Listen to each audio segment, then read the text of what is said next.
Hi, my dear students. Today, let us discuss an illustration from your SCRT text, page number 147, illustration number 24. Following is the balance sheet of A and B, who share profits in the ratio of 3:2. എയുടെയും ബിയുടെയും old ratio ആണ് 3:2.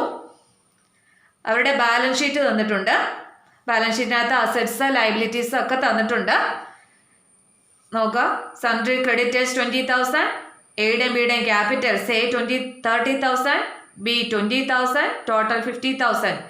Assets cash in hand 3,000, debtors 12,000, stock 15,000, furniture 10,000, plant and machinery 30,000, total 70,000.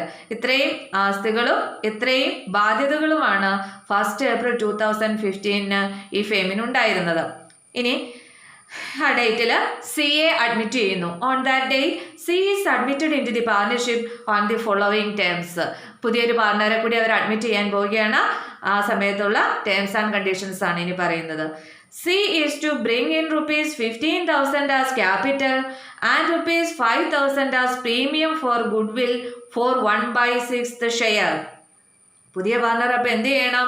15,000 രൂപ ക്യാപിറ്റലായിട്ടും 5,000 രൂപ premium four goodwill അല്ലേ, ഗുഡ്വില്ലിൻ്റെ share ആയിട്ടും കൊണ്ടുവരണം. സിക്ക് കൊടുക്കാമെന്ന് പറഞ്ഞിരിക്കുന്ന ഓഹരി എത്രയാണ്? 1/6 ഷെയർ. അപ്പോൾ സിയുടെ ഷെയർ എന്ന് പറയുന്നത് എത്രയാണ്? 1/6 ആണ്. Second, the value of stock is reduced by 10%, while plant and machinery is appreciated by 10%. അതായത് പുതിയ പാർട്ണറെ അഡ്മിറ്റ് ചെയ്യുന്ന സമയത്ത് ആസ്തികളും ബാധ്യതകളും എല്ലാം റീവാല്യൂ ചെയ്യണം, അല്ലെങ്കിൽ മൂല്യനിർണ്ണയം ചെയ്യുകയാണ്. ആ ഒരു സമയത്ത് അങ്ങനെ ചെയ്തപ്പോൾ, റീവാല്യൂ ചെയ്തപ്പോൾ സ്റ്റോക്കിൻ്റെ വാല്യൂ 10% കുറഞ്ഞതായി കണ്ടു. സ്റ്റോക്കിൻ്റെ വാല്യൂ റെഡ്യൂസ് ചെയ്തു. എത്ര പെർസെൻറ്റേജ്? 10%. ഇപ്പോൾ സ്റ്റോക്കിൻ്റെ വാല്യൂ ബുക്കിൽ എത്രയാണ്? 15,000 ആണ് ബുക്കിൽ കിടക്കുന്നത്.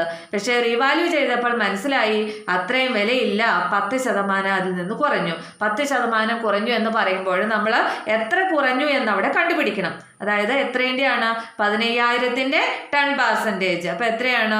15,000 ഇൻറ്റു 10/100 എത്രയാ? 1,500. അപ്പോൾ എത്ര രൂപയാണ് കുറഞ്ഞത്? സ്റ്റോക്കിൻ്റെ വില 1,500 രൂപയാണ് കുറഞ്ഞത്. അപ്പോൾ ഇനി സ്റ്റോക്കിന് 15,000 രൂപ കറണ്ട് വാല്യൂ ഉണ്ടോ? ഇല്ല. ഈ 1,500 കുറഞ്ഞിട്ട് ഉള്ള 13,500 രൂപയെ ഇപ്പോൾ കറണ്ട് വാല്യൂ ഉള്ളൂ, സ്റ്റോക്കിൻ്റെ വാല്യൂ എന്ന് പറയുന്നത്. മനസ്സിലായല്ലോ? അപ്പോൾ ഈ സ്റ്റോക്കിൻ്റെ വാല്യൂ എന്ന് പറയുന്നത് എന്ത് കുറഞ്ഞു എന്ന് പറയുന്നത് എന്ത് ഇഫക്റ്റ് ആണ്? പോസിറ്റീവ് ആസ്പെക്റ്റ് ആണോ നെഗറ്റീവ് ആസ്പെക്റ്റ് ആണോ? നമ്മുടെ അസറ്റിൻ്റെ വാല്യൂ കുറഞ്ഞു എന്ന് പറയുന്നത് definitely it is A negative aspect അല്ലേ? തീർച്ചയായിട്ടും അതൊരു നെഗറ്റീവ് ആസ്പെക്റ്റ് തന്നെയാണ്. നമ്മളിത് റീവാലുവേഷൻ അക്കൗണ്ടിൻ്റെ ഏത് സൈഡിലും കൂടിയാണ് പോസ്റ്റ് ചെയ്യുന്നതെന്ന് അങ്ങ് ഒപ്പം പറഞ്ഞു പോവുകയാണ്. അങ്ങനെ ഒരു അസറ്റിൻ്റെ വാല്യൂ കുറഞ്ഞു എന്ന് പറയുമ്പോൾ ഓർക്കുന്നില്ലേ, ഇന്നലത്തെ ക്ലാസ് കേട്ടില്ലേ? അതിനകത്ത് എന്താ ചെയ്യേണ്ടത്? അസറ്റിൻ്റെ വാല്യൂ ഡിക്രീസ് ചെയ്യുക എന്ന് പറയുന്നത് ഒരു നെഗറ്റീവ് ആസ്പെക്റ്റ് ആണ്. അത് റീവാലുവേഷൻ അക്കൗണ്ടിൻ്റെ എവിടെ വേണം എഴുതാനായിട്ട്? ഡെബിറ്റ് സൈഡിൽ വേണം എഴുതാനായിട്ട്. ക്ലിയർ? ഇനി അടുത്തത്, while plant and machinery is appreciated by 10%. എന്നാൽ പ്ലാന്റ് ആൻഡ് മെഷീനറി റീവാല്യൂ ചെയ്ത സമയത്ത് അതിൻ്റെ വില കൂടി എന്നാണ് കണ്ടെത്തിയത്. അപ്രീസിയേറ്റ് ചെയ്തു എന്ന് വെച്ചാൽ എന്താ? വില കൂടി. എത്ര ശതമാനം? 10%. അപ്പോൾ ഇപ്പോഴുള്ള വില എത്രയാണ്? 30,000 രൂപയാണ്. അതിൻ്റെ 10% കൂടി എന്ന് പറയുമ്പോൾ എത്ര രൂപ കൂടെ കൂടി കാണും? 3,000 രൂപയും കൂടെ കൂടി അല്ലേ? അതായത് 30,000 ഇൻറ്റു 10/100 3,000 രൂപ പ്ലാന്റ് ആൻഡ് മെഷീനറിക്ക് ഈ റീവാല്യൂ ചെയ്തപ്പോൾ ബുക്കിലുള്ളതിനേക്കാൾ കൂടുതലുണ്ട് അല്ലേ? മനസ്സിലായില്ലേ? അപ്പോൾ ഒരു അസറ്റിൻ്റെ വില കൂടി എന്ന് പറയുന്നത് എന്ത് ഇഫക്റ്റ് ആണ്? Positive or negative? തീർച്ചയായിട്ടും എന്ത് ഇഫക്റ്റ് ആണ്? പോസിറ്റീവ് ആണ് അല്ലേ? അപ്പം പോസിറ്റീവ് ഇഫക്റ്റ് ആണ് എങ്കിൽ റീവാലുവേഷൻ അക്കൗണ്ടിൻ്റെ ഏത് സൈഡിലാണ് പ്ലേസ് ചെയ്യേണ്ടത്? ക്രെഡിറ്റ് സൈഡിൽ അല്ലേ? അസറ്റിൻ്റെ വാല്യൂ ഇൻക്രീസ് ചെയ്തതാണ്. അപ്പോൾ എവിടെ എഴുതണം? ക്രെഡിറ്റ് സൈഡിൽ. ക്ലിയർ?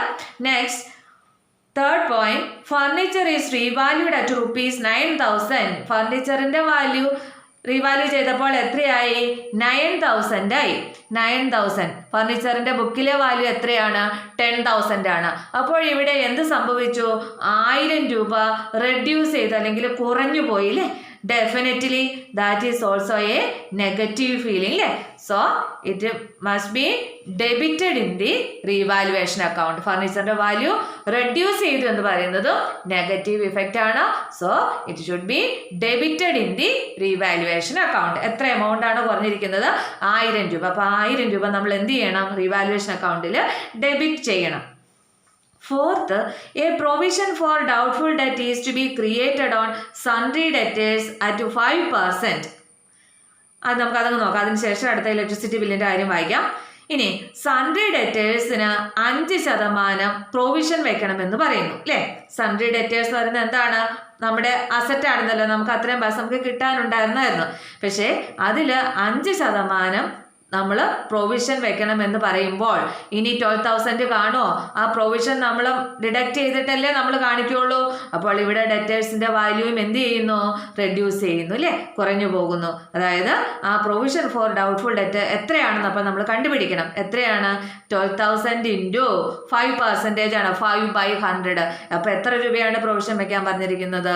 600 രൂപ. അപ്പോൾ സൺഡ്രി ഡെറ്റേഴ്സ് ഇനി 12,000 കാണൂലല്ലോ. അവിടെ ഡെറ്റേഴ്സിന്റെയും വാല്യൂ കുറഞ്ഞു.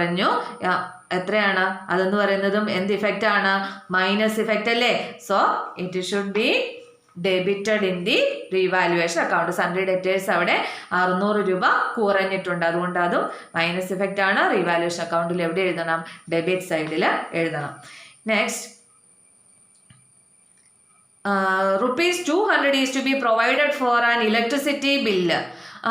കറണ്ട് ബില്ല് ഒരു 200 രൂപയും കൂടെ അടയ്ക്കാനുണ്ടായിരുന്നു. അത് അടച്ചിട്ടില്ല. അപ്പോൾ അതെന്ന് പറയുന്നത് എന്താണ്? അതൊരു ഔട്ട്സ്റ്റാൻഡിങ് ലയബിലിറ്റി അല്ലേ? അതായത് നമ്മൾ കൊടുക്കാനുള്ള ഒരു ബാധ്യതയാണ്. അപ്പോൾ ആ ലയബിലിറ്റിയും കൂടി നമ്മൾ എന്ത് ചെയ്യണം? അതൊരു ബാധ്യതയാണ് അല്ലേ? അത് കൊടുത്തു തീർക്കാനുള്ളതാണ്. 200 രൂപ കൂടെ കൊടുക്കണം എന്ന് പറയുന്നത്. അപ്പോൾ അതും എന്താണ്? നെഗറ്റീവ് ഫീലിംഗ് ആണ് അല്ലേ? അപ്പോൾ അതും എന്ത് ചെയ്യണം? റീവാലുവേഷൻ അക്കൗണ്ടിൽ എന്ത് ചെയ്യണം? ഡെബിറ്റ് ചെയ്യണം. റീവാലുവേഷൻ അക്കൗണ്ടിൽ ഡെബിറ്റ് ചെയ്യണം. 200 രൂപ ഇലക്ട്രിസിറ്റി ബില്ല് ഇനി അടയ്ക്കാനുണ്ടെന്ന് പറയുന്നത് ഒരു നെഗറ്റീവ് ഫീലിംഗ് ആണല്ലോ തരുന്നത്. ഇനി അടുത്തത്, investment worth ₹1,000 not mentioned in the balance sheet is to be taken into account. എന്താ ഇത്? ഒരു 1000 രൂപയുടെ ഇൻവെസ്റ്റ്മെന്റ് ഉണ്ടായിരുന്നു. ഈ ബാലൻസ് ഷീറ്റിൽ എങ്ങും ഇൻവെസ്റ്റ്മെന്റിനെ കുറിച്ച് പറയുന്നില്ല. ഇത് റീവാല്യൂ ചെയ്ത സമയത്താണ് നമ്മുടെ മുന്നിലേക്ക് ഒരു 1000 രൂപയുടെ ഇൻവെസ്റ്റ്മെന്റ് നിക്ഷേപം ഉണ്ടായിരുന്നു. നമ്മൾ എന്തെങ്കിലും ഷെയർ വാങ്ങിച്ചിട്ടാകാം ഉണ്ടായിരുന്നു എന്ന് കണ്ടെത്തുന്നത്. വളരെ സന്തോഷം തോന്നൂല്ലേ? ഒരു 1000 രൂപയും കൂടെ, അതായത് ഒരു അൺറെക്കോർഡഡ് അസറ്റ് അല്ലേ അത്? അങ്ങനെ ആ ഒരു അസറ്റ് നമുക്കവിടെ ഒരു അസറ്റും കൂടി അവിടെ പുതിയതായിട്ട് വന്നു ചേർന്നു അല്ലേ? എന്താ? ഒരു പുതിയ അസറ്റ് കൂടെ കണ്ടെത്തുമ്പോൾ നമ്മുടെ ഫീലിംഗ് എന്താണ്? Definitely positive feeling. So it should be credited in the revaluation account അല്ലേ? പുതിയൊരു അസറ്റ്, അൺറെക്കോർഡഡ് അസറ്റ് അവിടെ വന്നല്ലേ? അപ്പോൾ ഇത് എന്ത് ചെയ്യണം? റീവാലുവേഷൻ അക്കൗണ്ടിൽ ക്രെഡിറ്റ് ചെയ്യണം. Next, 6th, a creditor of ₹100 is not likely to claim his money and is to be written off. എന്താ അതിൻ്റെ അർത്ഥം? ഒരു 100 രൂപ ഈ പാർട്ണർഷിപ്പ് ഫേമിൽ നിന്ന് ആർക്കോ കൊടുക്കാനുണ്ടായിരുന്നു. സൺഡ്രി ക്രെഡിറ്റ് എന്ന് പറഞ്ഞാൽ എന്താ? ഫേം പൈസ കൊടുക്കാനുള്ള, നമ്മൾ പുറത്തുള്ള ആളുകൾക്ക് കൊടുക്കാനുള്ള, അവരാണല്ലോ നമ്മുടെ പണം കൊടുക്കാനുള്ള ആളുകളാണ് സൺഡ്രി ക്രെഡിറ്റേഴ്സ്. അപ്പോൾ അങ്ങനെ കൊടുക്കാനുണ്ടായിരുന്നതിൽ നിന്നും 100 രൂപ കൊടുക്കാനുണ്ടായിരുന്ന ആൾ അതിന് തരണ്ട, നോട്ട് ക്ലെയിം ഹിസ് മണി, അവൻ്റെ മണി വേണ്ട എന്ന് പറഞ്ഞു. അത് എഴുതി തള്ളി. എന്താ നമുക്ക് കിട്ടിയ ബെനിഫിറ്റ്? എന്താ? നല്ല കാര്യമില്ലേ? 100 രൂപ നമ്മൾ സേവ് ചെയ്തില്ലേ? അത് നമ്മളെ സംബന്ധിച്ച്, പാർട്ണർഷിപ്പ് ഫേമിനെ സംബന്ധിച്ച് എന്ത് ഇഫക്റ്റ് ആണ്? പോസിറ്റീവ് ഇഫക്റ്റ് ആണ്. അപ്പോൾ ആ എഴുതി തള്ളി 100 രൂപ വേണ്ട എന്ന് പറഞ്ഞതും എന്ത് ഇഫക്റ്റ് ആണ്? പോസിറ്റീവ് ഇഫക്റ്റ് ആണ്. അതുകൊണ്ട് നമ്മൾ എന്ത് ചെയ്യണം? റീവാലുവേഷൻ അക്കൗണ്ടിൽ ക്രെഡിറ്റ് ചെയ്യണം. അപ്പം ഇത്രയുമാണ് ഇതിൻ്റെ അഡ്ജസ്റ്റ്മെൻറ്റുകൾ. നമ്മളിത് റീവാലുവേഷൻ അക്കൗണ്ടിലേക്ക് എഴുതണം. നമ്മുടെ ക്വസ്റ്റിനകത്ത് record journal entries and prepare revaluation account and capital account എല്ലാം ചെയ്യാൻ പറഞ്ഞിട്ടുണ്ട്. ജേർണൽ എൻട്രി എഴുതണം, റീവാലുവേഷൻ അക്കൗണ്ട് തയ്യാറാക്കണം, ക്യാപിറ്റൽ അക്കൗണ്ടും തയ്യാറാക്കണം. അപ്പോൾ അങ്ങനെ ചോദിക്കുമ്പോൾ നമുക്ക് എൻട്രി എഴുതാതെ പറ്റൂലല്ലോ. അപ്പോൾ നമുക്ക് ആദ്യം എൻട്രി എഴുതാം. നേരെ റീവാലുവേഷൻ അക്കൗണ്ടിലേക്ക് എഴുതാനാണ് ഏറ്റവും എളുപ്പം അല്ലേ? കുഴപ്പമില്ല, നമുക്ക് എൻട്രി എഴുതാൻ റീവാലുവേഷൻ അക്കൗണ്ടിൽ എഴുതാൻ അറിയാമെങ്കിൽ എൻട്രി എഴുതാൻ ഒരു പാടുമില്ല. ആദ്യം നമുക്ക് ഈ ഭാഗം നോക്കിയാൽ ഓരോന്നും വായിച്ച് നോക്കിയിട്ട് അതിനനുസരിച്ചുള്ള എൻട്രി അങ്ങ് എഴുതിയാൽ മതി. നോക്കിക്കേ, C is to bring in ₹15,000 as capital and ₹5,000 as premium for goodwill അല്ലേ. അപ്പോൾ സി കൊണ്ടുവന്നിരിക്കുന്ന ക്യാപിറ്റലിൻ്റെയും ഗുഡ് വില്ലിൻ്റെയും എൻട്രി നമ്മൾ ഓൾറെഡി പഠിച്ചു കഴിഞ്ഞു. പുതിയ പാർട്ണർ ക്യാപിറ്റലും ഗുഡ് വില്ലും കൊണ്ടുവരുമ്പോൾ ഉള്ള എൻട്രി എന്താണ്? Cash account debtor to C അല്ലേ. C's capital account to goodwill account അല്ലേ. ക്യാഷ് ഓർ ബാങ്ക് ഏത് എഴുതിയാലും ശരിയാണ്. അപ്പം രണ്ടും കൂടി എത്രയാണ്? 20,000 രൂപ. അപ്പം cash account debtor 20,000 to C's capital account 15,000 to goodwill account 5,000. Cash brought in by C as capital and goodwill അല്ലേ. ഇനി ഗുഡ് വില്ല് കൊണ്ടുവന്നു. ഇനി എന്ത് ചെയ്യണം? ഈ കൊണ്ടുവന്ന ഗുഡ് വില്ല് 5,000, ഈ ഗുഡ് വില്ല് ആർക്കുള്ളതാണ്? ഓൾഡ് പാർട്ട്നേഴ്സിനുള്ളതാണ്. ഏത് റേഷ്യോയിലാണ്? സാക്രിഫൈസിങ് റേഷ്യോയിൽ അല്ലേ. ആ റേഷ്യോ കൂടെ നമുക്ക് ഇവിടെ നിന്ന് നോക്കിയിട്ട് അപ്പത്തോട്ട് പോകാം. അതായത് ഇവിടെ എന്തൊക്കെയാണ് തന്നിരിക്കുന്നത്? ഓൾഡ് റേഷ്യോ തന്നിട്ടുണ്ട്, സിയുടെ ഷെയർ തന്നിട്ടുണ്ട്. അതുകൊണ്ട് സാക്രിഫൈസിങ് റേഷ്യോ എന്ന് പറയുന്നത് ഏത് റേഷ്യോ തന്നെ ആയിരിക്കും? ഓൾഡ് റേഷ്യോ തന്നെ ആയിട്ടുള്ള 3:2 തന്നെ ആയിരിക്കും അല്ലേ ഈ പ്രോബ്ലത്തിൽ. ഇനി അപ്പോൾ നമുക്ക് ആ കൊണ്ടുവന്ന 5,000 ഗുഡ് വില്ലിനെ ഓൾഡ് പാർട്ട്നേഴ്സിന് വിരിച്ചു കൊടുക്കുന്ന എൻട്രി എഴുതാം. എങ്ങനെയാണ്? അപ്പം goodwill account debtor 5,000 to A's capital account to B's capital account. അപ്പോൾ ഏത് റേഷ്യോയിലാണ്? 3:2. അപ്പോൾ എയുടെ കണ്ടുപിടിക്കാൻ 5,000 ഇൻറ്റു 3/5ഉം ബിയുടെ കണ്ടുപിടിക്കാൻ 5,000 ഇൻറ്റു 2/5. അപ്പോൾ ക്യാപിറ്റലും ഗുഡ് വില്ലിൻ്റെയും കാര്യം ശരിയാക്കി. ഇനി നമുക്ക് റീവാലുവേഷൻ്റെ കാര്യങ്ങളാണ് എഴുതാനുള്ള, എൻട്രി എഴുതാനുള്ളത്. അപ്പം നോക്കിക്കേ, റീവാലുവേഷൻ അക്കൗണ്ടിൽ നമുക്ക് എഴുതേണ്ടത് ഏതൊക്കെയാണ്? അസറ്റിൻ്റെ വാല്യൂ ഇൻക്രീസ് ചെയ്തത്, അസറ്റിൻ്റെ വാല്യൂ ഡിക്രീസ് ചെയ്തത്, അതുപോലെ ഏതെങ്കിലും അൺറെക്കോർഡഡ് ലയബിലിറ്റീസ് ഉണ്ടെങ്കിൽ അൺറെക്കോർഡഡ് അസറ്റ്സുകൾ ഉണ്ടെങ്കിൽ ഇതൊക്കെയാണല്ലോ നമുക്ക് എഴുതേണ്ടത്. അപ്പോൾ ഓരോന്നും അപ്പോൾ നമുക്ക് ആദ്യം ഇതിൻ്റെ അകത്ത് അസറ്റ് ഡിക്രീസ് ചെയ്തിരിക്കുന്ന എൻട്രിയാണ് കൊടുത്തിരിക്കുന്നത്. അപ്പോൾ അസറ്റ് ഡിക്രീസ് ചെയ്യുക എന്ന് പറയുമ്പോൾ എന്ത് ഇഫക്റ്റ് ആണ്? നെഗറ്റീവ് ഇഫക്റ്റ് ആണ്. നെഗറ്റീവ് ഇഫക്റ്റ് വരുമ്പോൾ റീവാലുവേഷൻ അക്കൗണ്ടിൻ്റെ ഏത് സൈഡിലാണ് എഴുതേണ്ടത്? ഡെബിറ്റ് സൈഡല്ലേ. റീവാലുവേഷൻ അക്കൗണ്ടിൻ്റെ ഡെബിറ്റ് സൈഡിലാണ് എഴുതേണ്ടത്. അപ്പൊ എങ്ങനെ എൻട്രി എഴുതണം? Revaluation account debtor to assets account എന്നല്ലേ. നോക്കിക്കേ, ഇവിടെ എൻട്രി കിടക്കുന്നുണ്ടോ? For reduction in the value of asset, revaluation account debtor to asset account. അപ്പോൾ അതുപോലെ ഓരോ അസറ്റിൻ്റെ നമ്മൾ എഴുതിയാൽ മതി. ഇപ്പോൾ revaluation account debtor to stock എത്ര രൂപയാണ് കുറഞ്ഞതെന്നാണ് നമ്മൾ കണ്ടുപിടിച്ചത്? 1,500. ഫർണിച്ചറിൻ്റെ വിലയിൽ എത്രയാണ് വ്യത്യാസം വന്ന ആ തുക മാത്രമേ എഴുതാവുള്ളൂ കേട്ടോ. ഫർണിച്ചറിൻ്റേത് 1000, പ്രൊവിഷൻ ഫോർ ഡൗട്ട്ഫുൾ ഡെറ്റ് 600. ഇതിൻ്റെ മൊത്തം ടോട്ടൽ ഈ 3,100 റീവാലുവേഷൻ അക്കൗണ്ടിൻ്റെ ഡെബിറ്റ് സൈഡിൽ വരും അല്ലേ. അപ്പോൾ റീവാലുവേഷൻ്റെ അക്കൗണ്ടിൻ്റെ ഡെബിറ്റ് സൈഡിൽ എന്തെന്നൊക്കെ വരും കണ്ടോ. അതിൻ്റെ റീവാലുവേഷൻ അക്കൗണ്ടും കൂടെ നമുക്ക് ഒപ്പം നോക്കി പോകാം, അപ്പോൾ എളുപ്പം കിട്ടും. റീവാലുവേഷൻ അക്കൗണ്ടിൻ്റെ ഡെബിറ്റ് സൈഡിൽ എന്തെന്നൊക്കെ എഴുതിയിട്ടുണ്ട്? To store 1,500, to furniture 1,000, to provision for doubtful debt 600 അല്ലേ. ഇനി അടുത്തത് അസറ്റിൻ്റെ വാല്യൂ ഇൻക്രീസ് ചെയ്യുന്ന എൻട്രിയാണ് എഴുതിയിരിക്കുന്നത്. അപ്പോൾ ഇവിടെ നരേഷൻ കൊടുക്കണം കേട്ടോ. ഇവിടെ റീവാലുവേഷൻ എന്നാണ് എഴുതിയേക്കുന്നത്, അത് വെട്ടി decrease in the value of assets on revaluation, അതിൻ്റെ എൻട്രി ആണല്ലോ നമ്മളീ കൊടുത്തിരിക്കുന്നത്. Decrease in the value of assets on revaluation. ഇനി അടുത്തത് ഇൻക്രീസ് ചെയ്യുക. അപ്പോൾ അസറ്റിൻ്റെ വാല്യൂ ഇൻക്രീസ് ചെയ്യുക എന്ന് പറയുന്നത് definitely A positive feeling. So it should be credited in the revaluation account. Revaluation അക്കൗണ്ടിൽ ക്രെഡിറ്റ് സൈഡിലാണ് വരേണ്ടത്. അപ്പോൾ എന്തൊക്കെയാണ് വില കൂടിയത്? പ്ലാന്റ് ആൻഡ് മെഷീനറിയുടെ വില എത്ര കൂടിയിട്ടുണ്ട്? 3,000 കൂടിയിട്ടുണ്ടെന്ന് നമ്മൾ കണ്ടുപിടിച്ചു. അതുപോലെ ഒരു ഇൻവെസ്റ്റ്മെൻറ്റ് ഉണ്ടായിരുന്നില്ലേ, ആ ഇൻവെസ്റ്റ്മെൻറ്റിൻ്റെ വാല്യൂ എഴുതിയിട്ടില്ല. എന്ന് പറയുന്നൊരു അൺറെക്കോർഡഡ് അസറ്റാണ്. അത് നമുക്ക് പുതിയൊരു അസറ്റായിട്ട് അവിടെ വന്ന് ചേർന്നതല്ലേ. അപ്പോൾ അത് നമുക്ക് ഇവിടെ അങ്ങ് എഴുതാം 1000. അപ്പോൾ അതിൻ്റെ രണ്ടിൻ്റെയും കൂടെ എൻട്രി നമുക്ക് അങ്ങ് ഒന്നിച്ച് എഴുതിയാൽ മതി.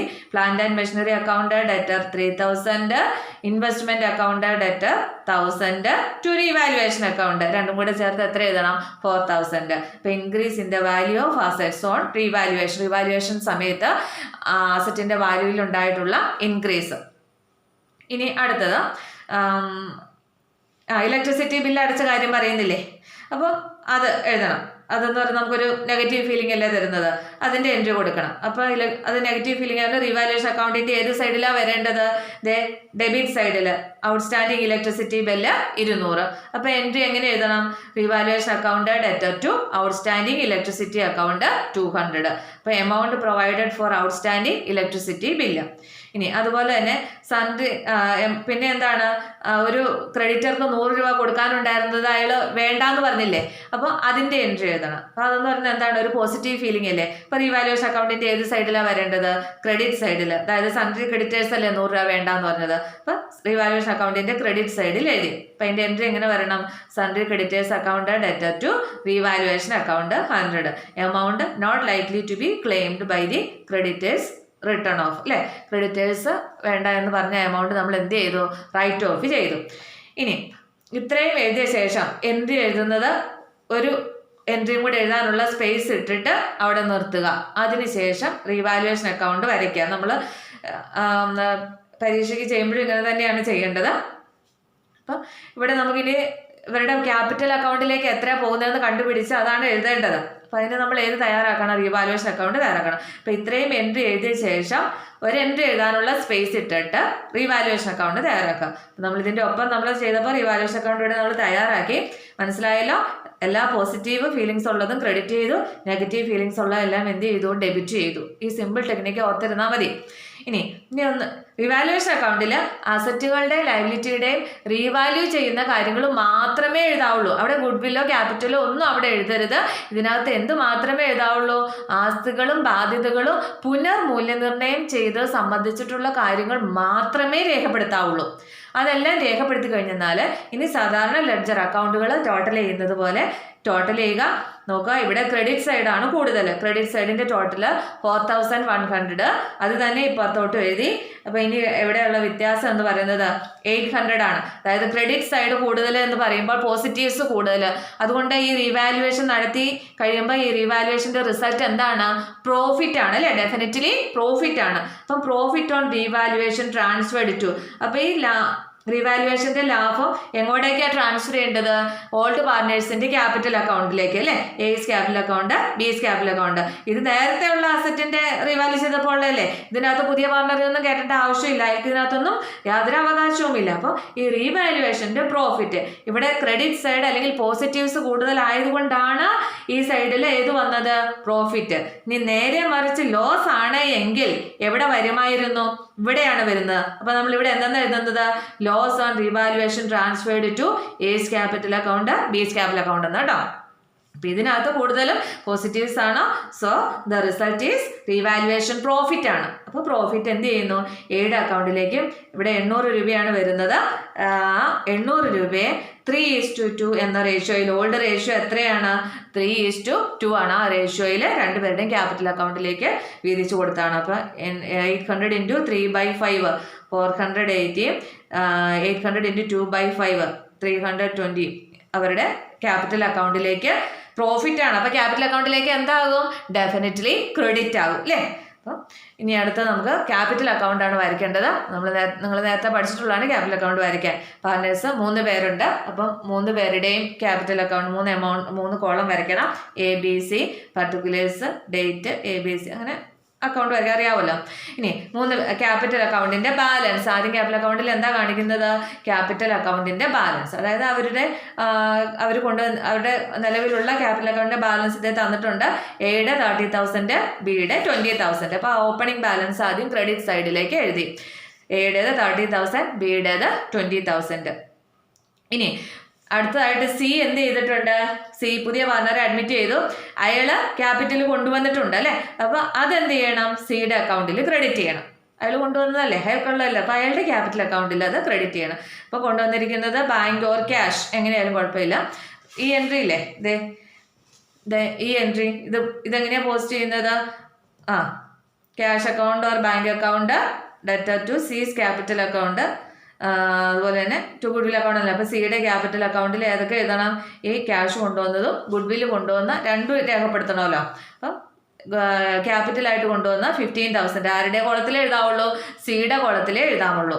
അതുപോലെ തന്നെ ഗുഡ് വില്ല് കൊണ്ടുവന്നു. ഗുഡ് വില്ല് എന്ന് പറയുന്നത് ആർക്ക് അവകാശപ്പെട്ടതാണ്? ഓൾഡ് പാർട്ട്നേഴ്സിന്. ഓൾഡ് പാർട്ട്നേഴ്സിന് നമ്മളിവിടെ കണ്ടുപിടിച്ചിട്ടുണ്ട്. എത്രയാണ്? 3000ഉം 2000ഉം അല്ലേ എയുടെയും ബിയുടെ അക്കൗണ്ടിലേക്ക് ക്രെഡിറ്റ് ചെയ്തേക്കുന്നത്. അപ്പോൾ സി കൊണ്ടുവന്ന ഗുഡ് വില്ല് ആർക്ക് അവകാശപ്പെട്ടതാണ്? ഓൾഡ് പാർട്ട്നേഴ്സിന് അവകാശപ്പെട്ടതാണ്. അതുകൊണ്ട് അവരുടെ ക്യാപിറ്റൽ അക്കൗണ്ടിലേക്ക് എന്ത് ചെയ്യുന്നു? ക്രെഡിറ്റ് ചെയ്യുന്നു. ഇനി വേറെ ഒന്നുകൂടെ ഉള്ളൂ. റീവാലുവേഷൻ നടത്തിയപ്പോൾ വന്ന പ്രോഫിറ്റ്, അതും ആർക്കുള്ളതാണ്? ഓൾഡ് പാർട്ട്നേഴ്സിനുള്ളതാണ്. ആ പ്രോഫിറ്റ് അവരുടെ അക്കൗണ്ടിലേക്ക് ക്രെഡിറ്റ് ചെയ്ത്. അപ്പോൾ പാർട്ട്നേഴ്സിൻ്റെ ക്യാപിറ്റൽ അക്കൗണ്ടിൽ ക്രെഡിറ്റ് ബാലൻസ് വന്നിരിക്കുന്ന ഐറ്റംസ് ആണ് ഇതെല്ലാം. അത് എഴുതി. ഇനി ഇവിടെ ലോസോ കാര്യങ്ങളോ ഒന്നുമില്ല. ഡെബിറ്റ് വരുന്ന ഒരു കാര്യം ഇതിൻ്റെ അകത്ത് പറയുന്നില്ല. അതുകൊണ്ട് ഇനി എന്ത് ചെയ്യുക? ടോട്ടൽ ചെയ്യുക, ബാലൻസ് ചെയ്യുക. അപ്പം ടോട്ടൽ ചെയ്യുമ്പോൾ 15,000, 22,320, 33,480, 15 അത് അപ്പോൾ ടോട്ടൽ ചെയ്തിട്ട് അപ്പോൾ ഇനി അവരുടെ ക്യാപിറ്റൽ അക്കൗണ്ടിൻ്റെ ബാലൻസ് എന്ന് പറയുന്നത് പുതിയ ബാലൻസ് ഇതാണ്. അപ്പോൾ പുതിയ ബാലൻസ് അഡ്മിറ്റ് ചെയ്യുമ്പോൾ ഉള്ള പുതിയ ബാലൻസ് എന്ന് പറയുന്നത് എത്രയാണ്? എയുടെ ക്യാപിറ്റൽ അക്കൗണ്ടിൻ്റെ ബാലൻസ് 33,480, ബിയുടേത് 22,320, 15,000 അല്ലേ? അപ്പം ഇങ്ങനെയാണ് ഈ പ്രോബ്ലം ചെയ്യുന്നത്. മനസ്സിലായി കാണുമെന്ന് വിചാരിക്കുന്നു. ക്യാപിറ്റൽ അക്കൗണ്ടിലേക്ക് മറ്റൊന്നുമില്ല. അതായത് അവരുടെ അക്കൗണ്ടിൽ ഓപ്പണിംഗ് ബാലൻസ്, ഓപ്പണിംഗ് ക്യാപിറ്റൽ എഴുതുക. പുതിയ പാർട്ണർ കൊണ്ടുവന്ന ക്യാപിറ്റൽ അയാളുടെ കോളത്തിൽ എഴുതുക. പുതിയ പാർട്ണർ കൊണ്ടുവന്ന ഗുഡ് വില്ല് ഓൾഡ് പാർട്ട്നേഴ്സിന് ഷെയർ ചെയ്ത് കൊടുക്കുക. ഓൾഡ് റേഷ്യോയിൽ റീവാലുവേഷൻ്റെ പ്രോഫിറ്റും ഓൾഡ് പാർട്ട്നേഴ്സിന് കൊടുക്കുക. അത്രയേ ഉള്ളൂ. മനസ്സിലായി കാണുമെന്ന് വിചാരിക്കുന്നു. ഇന്നത്തെ ക്ലാസ്സിൽ ഇത്രയും മതി. Okay, thank